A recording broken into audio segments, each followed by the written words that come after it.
Una vez más, nos corresponde en esta Cámara hacer un debate que espero que sea sereno y, sobre todo, que sea productivo. Parece que las dos cosas van bastante unidas, por lo menos desde mi experiencia en esta materia, sobre la regeneración democrática y sobre las medidas que hemos de impulsar para combatir la corrupción política.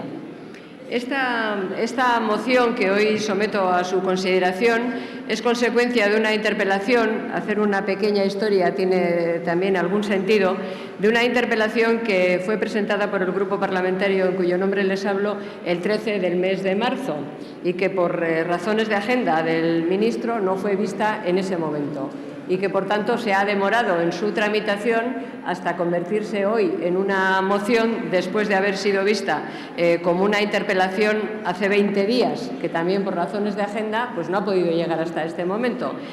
Ya sé que no haría falta justificar en la agenda el debate, porque entiendo que sobre esta cuestión todos los grupos parlamentarios tenemos interés no solamente de debatir, sino de llegar a acuerdos. Pero me parece que contextualizarlo tiene algún interés para sacar lo que espero todavía que sea algún provecho de este debate.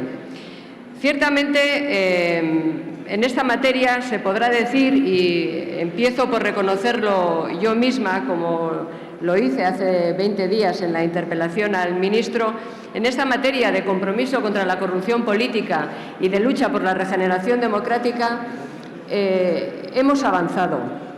Hemos avanzado desde la perspectiva de la toma de conciencia, diría yo, mucho más que desde la perspectiva de las medidas concretas. Pero el avance en la toma de conciencia también es un avance democrático bien importante. Hasta que uno no diagnostica el problema y, sobre todo, no hace un diagnóstico lo más amplio posible, en el sentido de lo más común posible, cuando se habla de política y de decisiones políticas, es imposible enfrentarse de manera efectiva, de manera eficaz con el problema. Por tanto, si se dice, ¿se ha avanzado en materia de lucha contra la corrupción política en España y en materia de regeneración democrática? La primera respuesta que yo daría sería sí. Todo ello a pesar de que cada día, o prácticamente cada día, nos despertamos leyendo los medios de comunicación, escuchando por la radio o viendo en la televisión escándalos de corrupción política.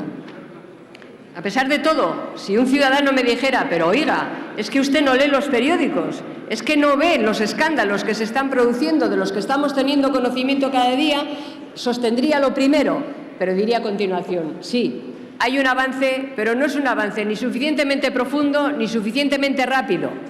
Y algunas de las cosas que hoy se están juzgando y que hoy estamos viendo en los medios de comunicación son cosas bien antiguas. Y eso no es una disculpa, pero también es una característica de cómo está la justicia en España. Y, por tanto, es algo sobre lo que también tenemos competencia a la hora de opinar, a la hora de reflexionar y a la hora de actuar políticamente. Es también nuestra competencia. No se puede decir, bueno, esto es un asunto de la justicia.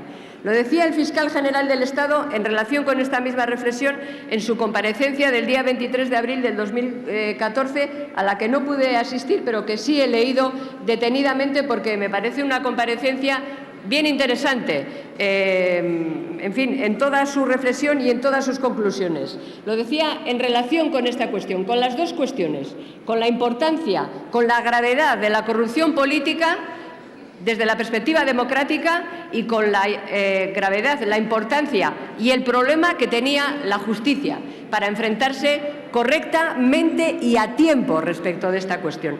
Decía el fiscal general del Estado que la última encuesta del CIS, nos lo recordaba porque lo sabíamos, sitúa la corrupción como la segunda cuestión que más preocupa a los españoles, solo superada por el paro. Y decía también que esa percepción es compartida por la Fiscalía, en tanto que el número y, ojo, la entidad, el número y la entidad de los procedimientos abiertos sobre hechos que podrían quedar englobados en este concepto se ha incrementado notablemente en los últimos años. Se han incrementado en un 17% en una clara preponderancia del delito de prevaricación administrativa, que supone más del 23% en el año 2012 respecto de los delitos citados. O sea, no solamente son cuestiones antiguas, sino que en el 2012 respecto del 2011 se han incrementado en un 23%. La cantidad y la gravedad, como él mismo decía, supone, decía el fiscal general del Estado, un ataque demoledor a los pilares del Estado de Derecho, que si no se combate con contundencia, se corre el peligro de su generalización en la sociedad. Señorías, no hace falta citar al fiscal, creo, para que acordemos entre nosotros que esta es una cuestión que a estas alturas nunca, pero menos a estas alturas, si ya al menos hemos aceptado que la corrupción política es un tema verdaderamente grave en nuestro país y no una anécdota, que por ser tan grave y por no haber sido capaces todavía de frenarlo en seco, desde toda perspectiva, en la prevención y también en el castigo, por ser tan grave y por no haber acabado con ella, y porque además los ciudadanos no tienen la percepción de que hemos hecho lo suficiente, y con razón, salpica en demasiadas ocasiones a lo que podríamos decir la política y las instituciones en general, y perjudica, sí, ciertamente, a la inmensa mayoría de servidores públicos que, no siendo corruptos, se ven afectados negativamente por una corrupción generalizada e institucionalizada. También para defender a las personas, a los buenos servidores públicos, que son mayoría, es por lo que debemos de trabajar más, mejor y más rápido.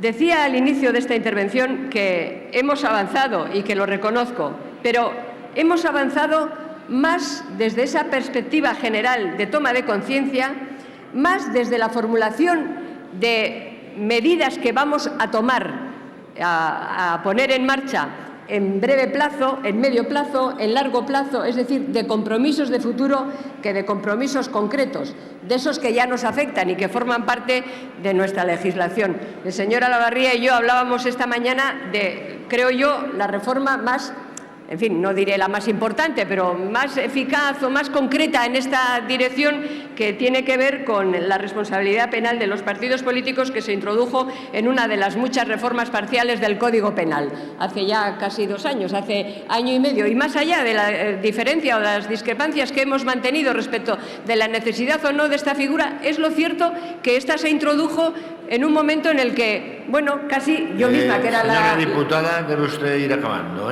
Yo misma, que era la que enmendaba, digo, ni siquiera creía que iba a salir adelante, y afortunadamente salió adelante. Bueno, yo creo que ha llegado ya la hora de pasar más concretamente del discurso a los hechos, y que tenemos que mandar algún mensaje mucho más concreto sobre los hechos, y que los ciudadanos no entenderían que todo lo deriváramos a unas reuniones que se están produciendo y se producirán en el futuro, tanto en la Comisión Constitucional como en el grupo de trabajo que se ha creado, como en la Comisión de Justicia en relación con el Código Penal. Yo les he planteado algunos avances concretos, siquiera filosóficos, siquiera que nos comprometiéramos a que en esas reuniones, en esos grupos de trabajo, se abordaran algunas cuestiones concretas.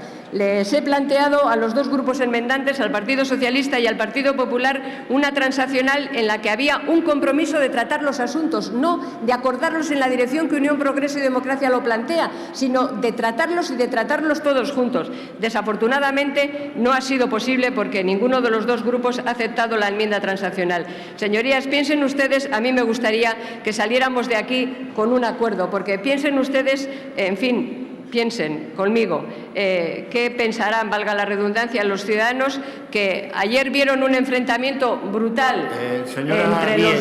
Debe usted acabar. Termino. Entre los 2 grupos parlamentarios mayoritarios, cuando hablaban de lo abstracto de los sobresueldos, y van a haber un acuerdo concreto cuando hablamos de tomar medidas concretas y de dar pasos adelante. Gracias, presidente, por su generosidad. Sobre propósitos del Gobierno en relación a las reformas legales necesarias a fin de combatir la corrupción política. Se vota en sus propios términos. Comienza la votación.